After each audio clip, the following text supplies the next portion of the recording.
Alright, so the internet's so wicked bad it kept shutting off on me in the last two vlogs. So anyway, I had pulled out about 50 albums, stacked them up to the side of me while I was going through everything real fast because people were coming in and out. I was there at the opening of that place. And, I had to get it to where, I wasn't going to spend more than $8 at all, you know.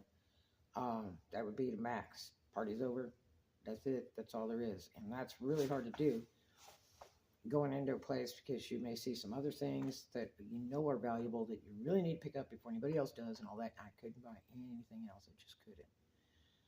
I wanted to go there for one reason, and the price was incredible if I could find something good. I was hoping and praying that I could. Um, and So I took all the stuff I felt with my heart. And you have to follow your heart because I did that one day and I picked up a pair of boots that have a used retail of $1,000 because I followed my heart and didn't know a damn thing about that brand. Researched it later and about fell on the floor. I did a vlog about that and I paid $1.50 for those boots. And they're like brand spanking new too. But anyway, so I went through, it took a little while, and records are heavy and fighting with them, trying to get through them. A lot of them are really, really old. I mean, some stuff that I've never seen in my life. They had like some old Liberace looking ragtime type records by, some other artists that sounded familiar. They were really, really old. I would have loved to have had for myself. I love that kind of piano. I like happy, and but I thought, a few of those might be worth some money because they were really, really old records, and they weren't quite 78s. I know about 78s. 78s are kind of like glass. If you drop them, they'll shatter like a glass.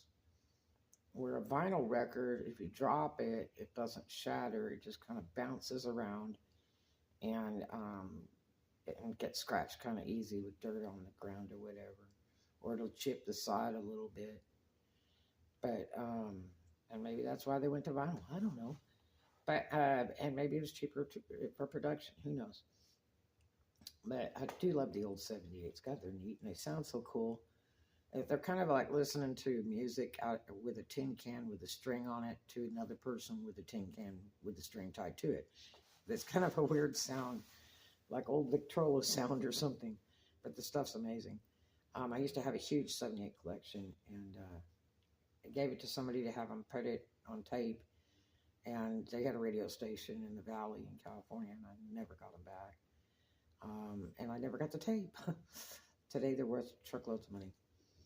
And it was all the old radio stars and stuff. But anyway, so I only know records because I grew up with them. My daddy is an 8-track kind of dude, and record albums was the thing, man. And a lot of times the record albums were terrible because if you bought a regular price record album, you paid a whole bunch of money to have 3 songs you liked on the front or the back. It's really strange. They always throw some trash in there. I wonder why. And then it took years later for them to come out with albums that had like greatest hits, where almost all of them were greatest hits.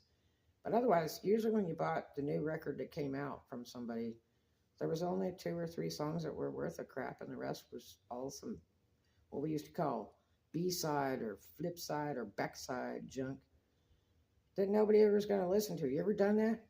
You ever played a record in like a 45 and you bought it because you really dug it? You could just play it 100 times and listen to it over and over and over again. And then you flip it over and play the other side to see if there's anything good on there. It's always some dud.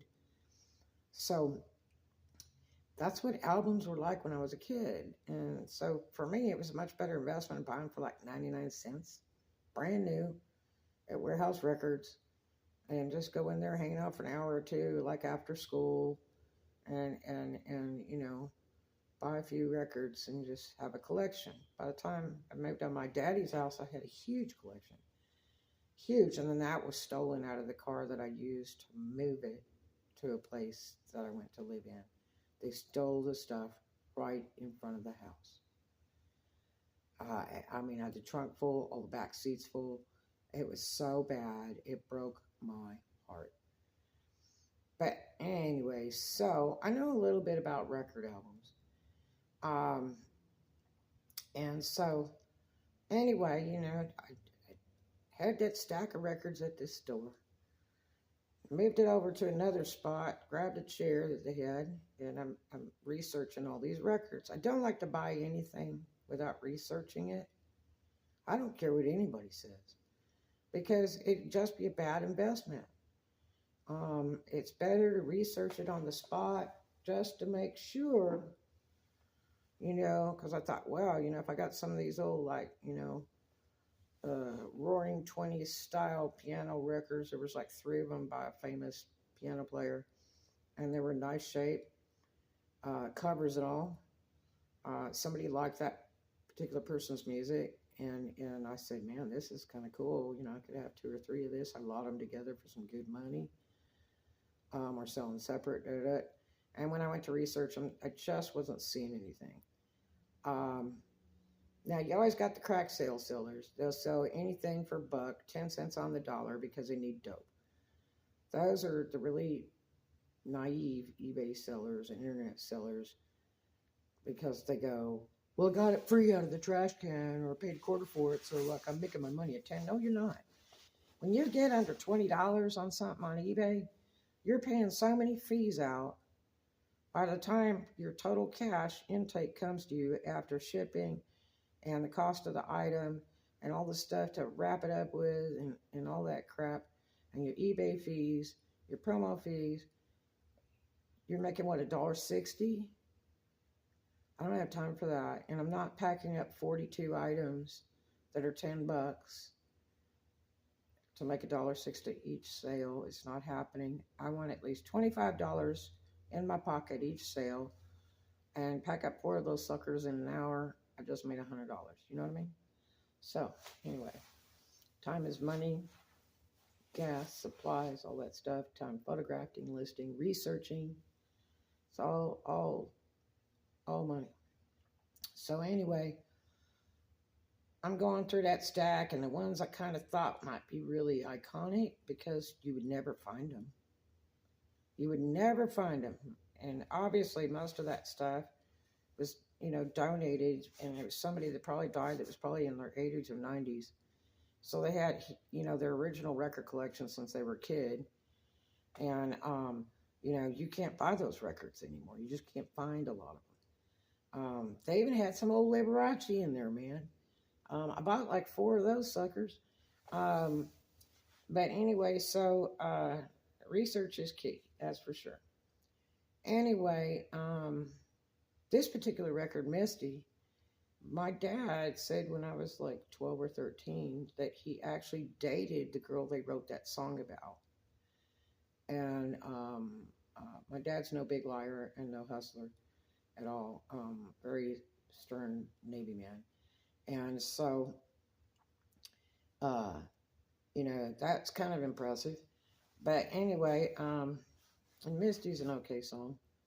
But anyway, so I knew that the Misty title, and I know about Ray Stevens a little bit, and so I researched it, and actually that record right there is worth quite a bit. And I'm real honest about when I sell them. I look at the record to see if it's really scratched all to hell before I even buy it, because a lot of that stuff will clean. But if it's just really trashy, scratched, or cracked, I don't want it. Now, you can sell cracked and damaged albums, because people buy those too. And they make stuff out of them. They use a heat gun, and they'll make like a chip bowl out of an old record. So there's people that buy all that stuff, whether it's good, bad, or indifferent. I don't have time for all that. I just want to sell something good. So, and like records have a really fast sell-through rate so far for me. And I have access to a lot of old stuff, because I'm in an area where there's a lot of older folks. And so, possibilities are endless. But anyway, so I picked up that Misty record. Now, a lot of people like that plastic cover on there. That's not brand new, it is opened. But some collectors like that plastic on there because it protects the original cover, you know? And so you just leave that on there. You can leave all these prices on here because those were original, like to the day they bought it, like $5.97. Ray Stevens, so funny. I've never been seriously big on like Ray Stevens. I like a lot of older music because I was raised with it. My grandfather's the polkas, and my mom, you know, liked the Lindy and all that stuff, and my daddy was king of the twist. So, you know, that was kind of the stuff I was raised around. You know, old like Andrew Sisters. I really like them. You know, so I had like an older taste. My youngest daughter's that way too. She likes a lot of the really old stuff. She has very nice taste in music. And she likes some new stuff too, but she really tend to like all the old TV shows and all the old music. Pretty classy, eh? Interesting. But anyway, and on these, I researched these. They're not actually a gold record like in the picture. That's some bull. I've got like the 4 of these. And so, you know, I was researching these little records real fast so that I could go see what I'd end up with out of like a stack of 50. And I just didn't want to sell the low end stuff. I wanted stuff that was all around $50, $60 for me. And I just didn't want to waste the time. I mean, there was tons of them I could have listed for $10, $20 easy, but it just wasn't in me, man. It's just too much time. Plus, I have to clean them, you know, and wipe them down, and they have to dry, and they have to be photographed. And it's so much work. It's such petty little work. It's not as bad as cleaning used shoes, but it's just petty little work to get to the point where you can list it where people can see it and buy it. And then I got like 4 of these that were sealed, so I didn't even research them. I knew who Bruce Willis is, and I know he's going to die any minute, and this will probably be worth $1 million real soon.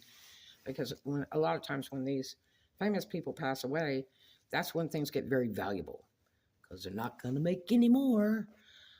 So, and take a year for the estate to settle anyway, so whoever owns all the rights and all that stuff, it's going to take them time, even if they wanted to do a repro of something.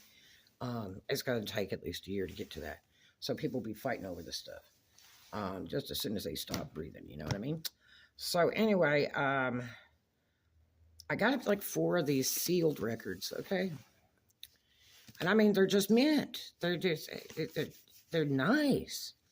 They're not faded, nothing. The seal's good. It's not open. You know, this feels like a 2-record set. And so I immediately said, I'm just buying those. I am not even going to research them. I'm just going to buy them because they're just like they were made yesterday. So I had like 3 or 4 of those suckers. And so I bought those and a little handful of records. I paid $8.50, 50 cents each. And an old vintage 45 of Liberace. I mean, really old. It was like brand new. It was very impressive, and they didn't even charge me for that. Like, oh, we're just gonna throw that in, and that's kind of cool. I mean, it was a really old one. So, anyway, I go to start getting ready to clean and list because it's got to get online ASAP, and it takes so much time. And you know, of course, I checked all the albums before I even researched them physically to make sure they weren't too trashy for me to buy. If they were cracked or very badly scratched, I didn't want nothing to do with them. And so, you know, then I started my research after I checked them all. So anyway, when I'm going to list, I wiped down the new ones that were in the plastic. And when I went to look them up, the money was horrendous. I'm like, well, what kind of record is this? Okay, so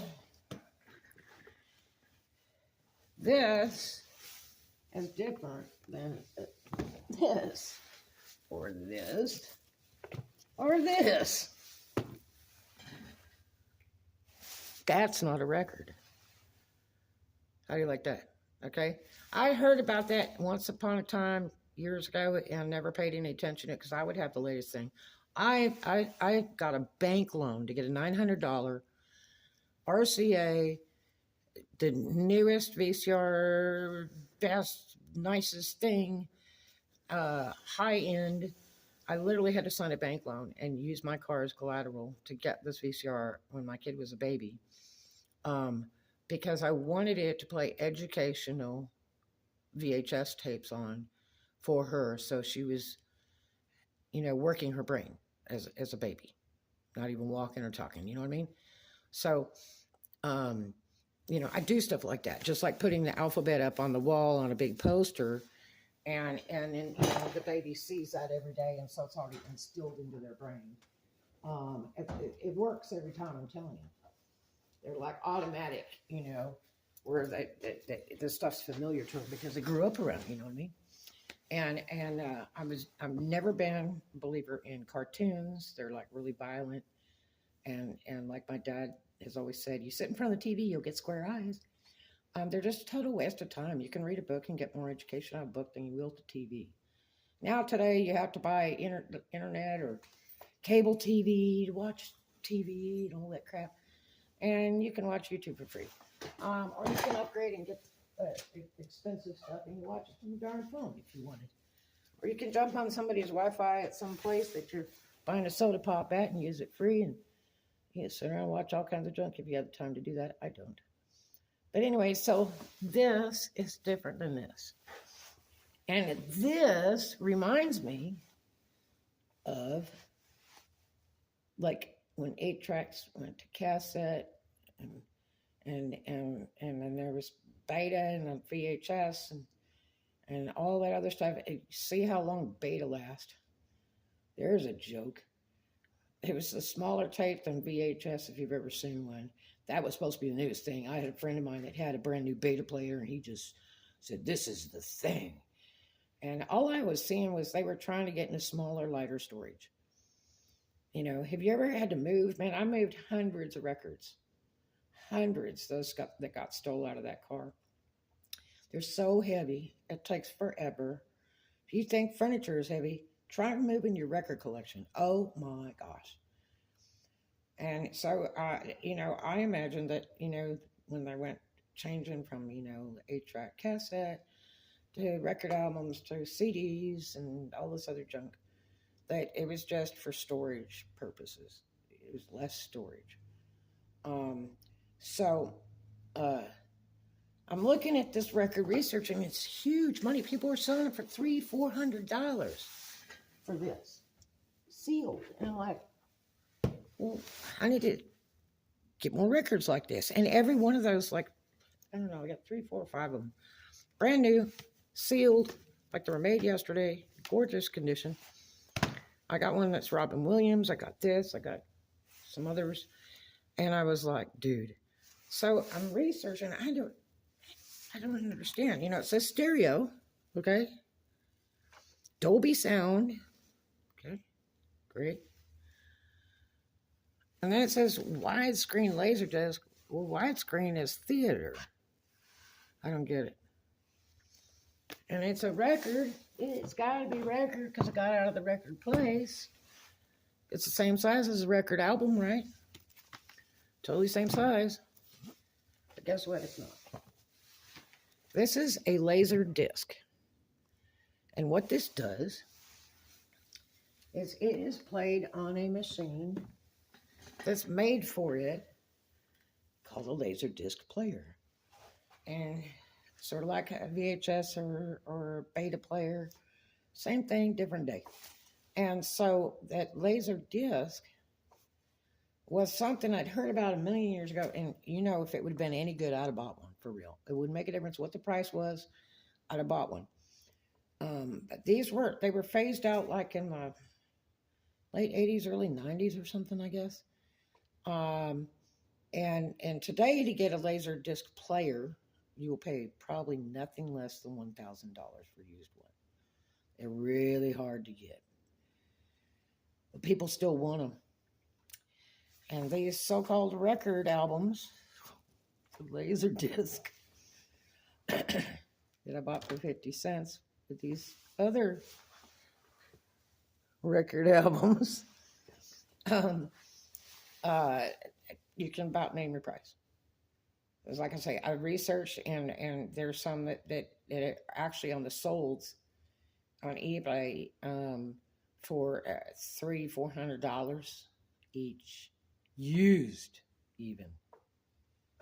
This is brand new sealed, yeah. And it's even something good. It's something I've heard about. Armageddon and Bruce Willis. Something I've actually heard about. I don't think I've ever seen it. Maybe I have. I don't know. I've never had really a whole lot of time to be watching movies and stuff in my life. I always worked. I always missed all the, I guess, fun stuff as I worked. But anyway, so I was lucky to see Star Wars. But anyway, so yeah. So you can pretty much name your price. Yep, there's going to be a bunch of them that sell them like the damn crack sale. 10 cents on the dollar because they're idiots. But it's actually not a record. It probably looks like a record if you open it. But you have to have a special machine to play it on. And so it's actually like a movie record. Laser disc. Yeah. It's kind of like the large size of a CD, because CD's lasered. So, yeah. So, makes it interesting, doesn't it? So, they don't make them anymore. They're hard to get. And the machines are gross expensive to get. People still want them. So, whoever the joker is that's buying the $1,000 and up Laserdisc player is the same joker I want to buy my stuff that's brand new in the package. And I'm going to sell mine for a nice price, like $100 each. I don't care how long they sit, because there's other people selling them for $300-400 and up.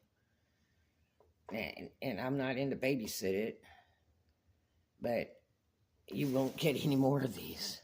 They don't make it. They're vintage, 100% vintage. They do not make it.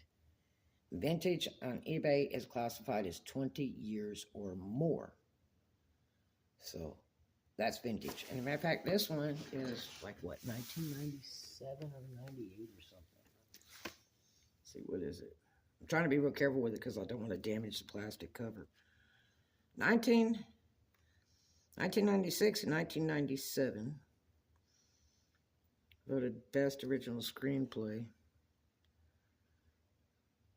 It even has a little registration number here. And a lot of old records don't have this scanning thing. That's your first clue when you're looking for records. Although this is a laser disc. It really feels like there's 2 or 3 of them in here. Which adds up on that damn shipping too. You can't ship at the same price as a record. And I don't ship anything but regular mail. I will not ship media mail. It takes a month. Let's see. A month for it to get down the street. 30 minutes away, I swear. Really, literally. Honest to God. So, it's looking like, I don't know, I have to look at the research on this one I did. Armageddon. This is actually 1997. So, yeah. So, that's another reason why you got to study all the time. Because you never know. And what you know today, the market can change tomorrow. The used and new market is like the stock market. It changes constantly. I don't care if, Tommy Bahama goes for, 100 and up for the past 2 years, and you already know that that's what it's going to be. Tomorrow, that market may fall. And because there's too many people listing it, so the market is over-soaked. Sort of like Polo, Ralph Lauren Polo. God, ugh. That is a saturated market right now on the used market. And I'm not buying any more. But yeah, tomorrow, I mean, this stuff can drop terrible if anybody can access it, you know. But anyway, yeah, I just found that stuff on a fluke. I learned something new. So, yeah, there's no more laser disc machines being produced. Don't think they're going to be any. They phased it out. And I think it just phased out just like Beta did or 8 tracks. Although I'm a great fan of 8 tracks, I think that's the greatest invention on the face of the earth. And the discs, they're not making those anymore. And so most all of them are from like, the early, I guess the early, well, to mid, well, probably, if that one's like a 97, so almost the end of the 90s. And then previous to that, so they're not going to make anymore, so they're already vintage. And that's really great. The vintage market's really awesome. So basically, you can name your price. So if you ever see that record, and it says laser disc, it's not a record album. It's a laser disc. It's a movie, and it's worth good money. Name your price. All right, so there's your lesson for today for record and laser disc, and yeah, it's amazing. You learn something new every day. Study, study, study. I love you guys. Hope you have a great one, and I hope this internet improves. It just bites today. Do some kind for stranger. I'll see you in the next one. I promise.